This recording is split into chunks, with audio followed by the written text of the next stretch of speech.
ይህ ተራራ የደስታ ንግስ ወይም የበዓል ጉዞ ሳይሆን ታቦቱ ከመንበሩ ተፈናቅሎ ቤተክርስቲያኑ ተቃጥሎ ወይም ፈርሶ ምዕመናኑ ክብራቸውንና መቅደሳቸውን ይዘው በሰው ሀገር ስደትና እንግልት ውስጥ የሚጓዙበትን የጭንቅ ሌሊት የሚያሳይ የህመም ምስል ነው።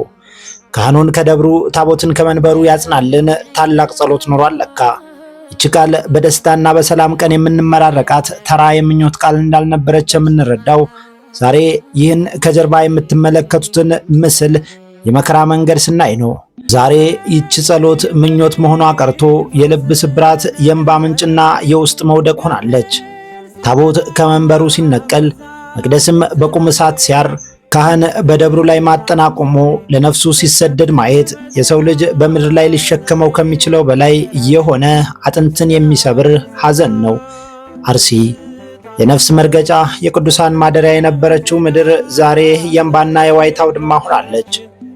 ከጀርባ በምስል የሚታየው ያ የወርቅ ጉልላት በክብር በመቅደስ ውስጥ ተቀምጦ ምዕመናን በፊቱ የሚሰግዱለት የሚማልሉበትና ሰላምን የሚያገኙበት የጸጋ ዙፋን ነበረ።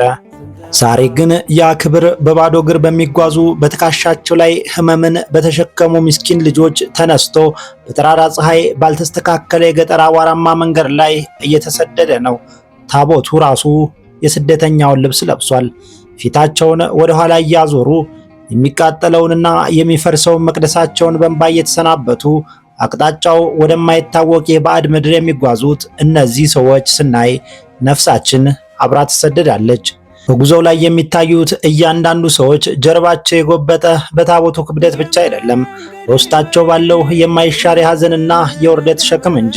ያ የተሸፈነው መንበር፣ ያ በጭንቅ የተያዘው ንዋየ ቅድሳት ሁሉ የጽናት ሳይሆን የትዝታ እሳት ሆኖ ያቃጥላል።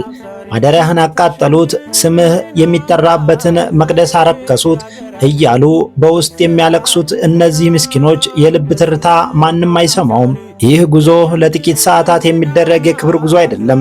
ይልቁንም ወዴት እንደሚደርሱ፣ መቼ እንደሚያርፉ፣ የትስ ቦታ ላይ ድንኳን ጥለው አዲሱን መቅደስ እንደሚተክሉ ለማያውቁ ረጅም የስደት ስንቅ ወይም ጉዞ ነው። መቅደስ ሲፈርስ ግድግዳው ብቻ አይደለም የሚፈርሰው፣ የምዕመናኑ ተስፋ፣ የዘመናት ታሪካቸው፣ አባቶቻቸው አጥንትና የልጆቻቸው ነገም ጭምር ነው አብሮ የሚቀበረው።